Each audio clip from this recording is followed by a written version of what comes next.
Hey, what's up, guys? This is Justin from Justice League Swag, and today I'm going to be doing a deck profile on my Death deck. The Buddy, Black Dragon Death Hang, best buddy right now until we get the promo card that becomes 5/3, I think 1 with Shadow Dive. I don't know when we'll be getting it in English, but as soon as we do, I'm going to be replacing this guy as my buddy with the new guy, because I think he gains 3,000 attack and 1 crit if your opponent has a certain amount of cards in the drop zone, which is really good for a card with Shadow Dive. So our problem is always power. So, Death Hang, buddy. Size 0 lineup. First off, 3, Gate Goddess, DUG.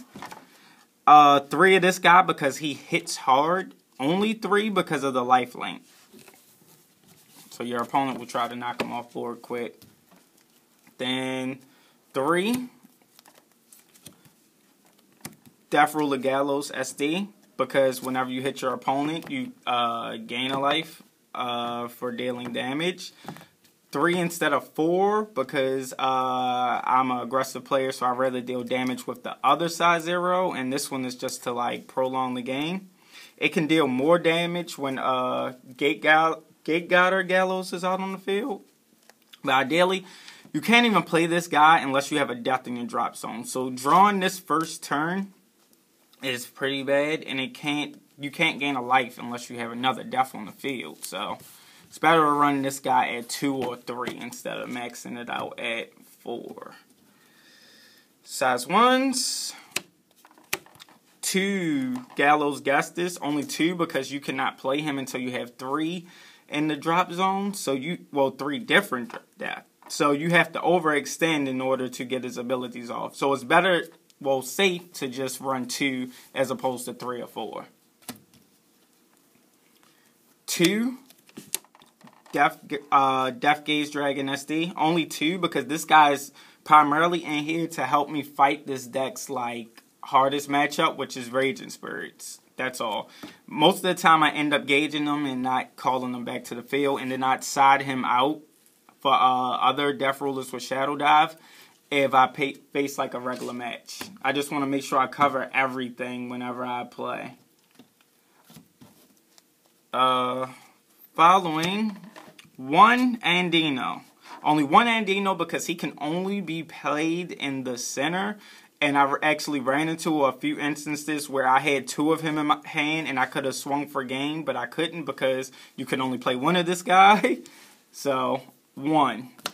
Just so you don't run into any mishaps. Then 4, Gate Goddess Limbo.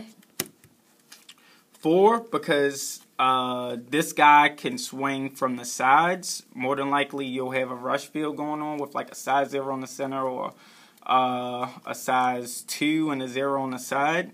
So more than likely you can always have like a full field of these guys, and then they can hit numbers with Gate Goddess Gallows on the field. So Hero World isn't too much of a problem.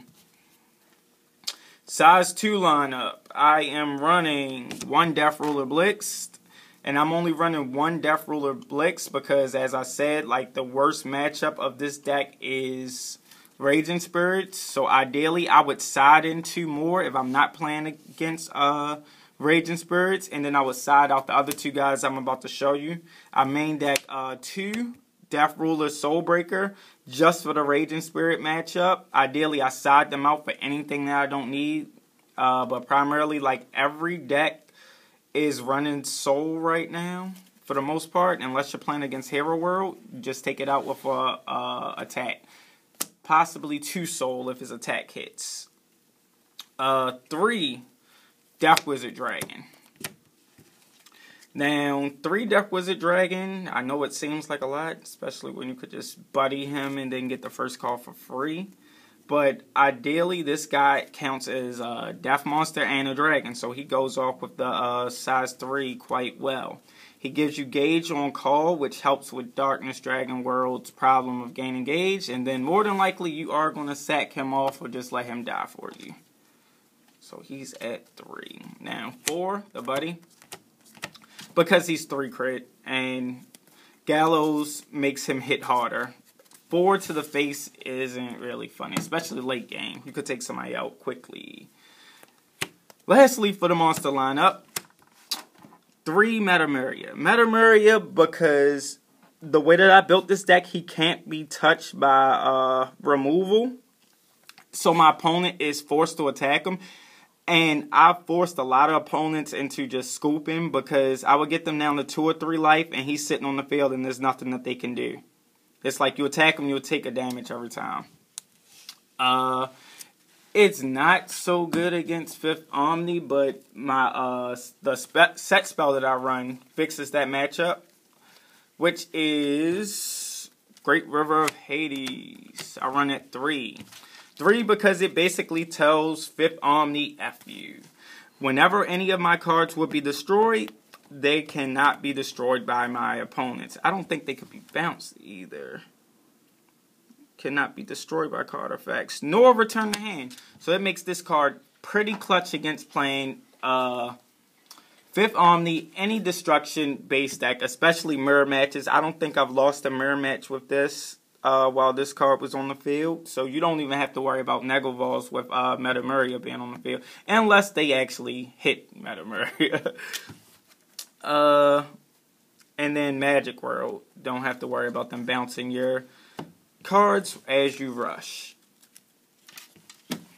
And then you could set multiple of those on the field just in case, what is it? Kaiser Drum blows up one. Just a precaution, because I'll run into that too. Next up for the spells, 2 Death Grip. You can run more. My Parallel Fools, well, the other Parallel Fools are in other decks, and so are the SPs. But just 2 of this, just because I don't want to spend a lot of gauge on taking out my opponent's monsters when the idea of the deck is to destroy your opponent as fast as possible. So 2. Cards to dodge, Penetrate, Scapegoat. So even if your monster in the center would be being penetrated, instead of destroying your monster in the center, you can destroy one of your size zeros if you have Metamaria out, or you can just destroy your center monster and avoid penetrate altogether. So it's like Metamaria will still take the penetrate, and then it will be reduced to 0, and then you gain a life instead of using up all of his soul destroying them. 4 Midnight Shadow, 2 different art, just because I like art. Center base deck, and it's a death card, so it helps your death cards go off pretty fast. 2 Devil Stigma, because I don't have to kill off a lot of my stuff to get stuff going, but it's always good to kind of gain life in this deck, especially since you don't run items. You can run items. If you did, I would suggest running the item, the new Death Wave Rod, I think, where you can move your opponent's monster to the center. Ideally, that will crush a lot of decks. Could try setting it. Abyss Symphony at 2, because I don't want my life to drop that fast, and a lot of times Gallows help me gain life.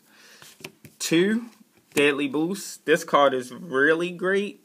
Because as my impact for the deck, I run 3 Hal Walter Gate, and I've actually impacted people like 2 times in a game. And it's like one time, it's like okay, cool, but it's like a full field of monsters 3 times. It's like rest in peace. And then the last card for my spell lineup is Death Astray. Just 1 Death Astray because you could Abyss Symphony into a Death Astray, and then plus even more. You could Abyss Symphony, well, Death Astray into Abyss Symphony plus, or vice versa. I don't know. But that is my Death deck profile. For those that asked on the group, hope you like and subscribe, and we'll be having a match video coming up as soon as I can have more than one of my teammates in the same spot at one time. Peace.